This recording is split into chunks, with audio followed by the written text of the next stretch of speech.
નવસારીના ઉનાઈ યાત્રાધામમાં રામ ભક્તોનું પ્રતીક ધણું ખાતમુહૂર્ત બાદ પણ ન બનતા રામજી મંદિર મુદ્દે ફરી ઉઠ્યો વિરોધ. નવસારી જિલ્લાના પ્રખ્યાત ઉનાઈ યાત્રાધામમાં આજે રામજી મંદિરનું નિર્માણ કાર્ય પૂર્ણ ન થતાં રામભક્તો, યુવા હિન્દુ સંગઠન અને ગ્રામજનોએ મંદિરના પટાંગણમાં પ્રતીક ધરણું યોજ્યું હતું.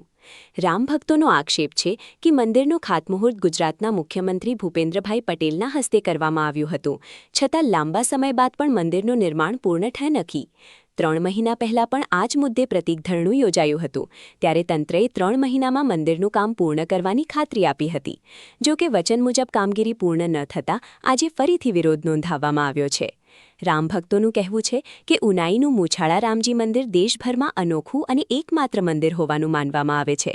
આ ઐતિહાસિક અને ધાર્મિક મહત્વને ધ્યાનમાં રાખીને મંદિરનું નિર્માણ વહેલી તકે પૂર્ણ કરવામાં આવે તેવી માંગ સાથે યુવા હિન્દુ સંગઠન અને ગ્રામજનોએ ધરણું શરૂ કર્યું છે. પ્રદર્શનકારીઓએ તંત્રને મંદિરનું બાકી રહેલું કામ તાત્કાલિક પૂર્ણ કરવા અપીલ કરી છે અને ચેતવણી આપી છે કે જો વહેલી તકે યોગ્ય નિર્ણય નહીં લેવાય તો આગામી દિવસોમાં આંદોલન વધુ ઉગ્ર બનાવવામાં આવશે.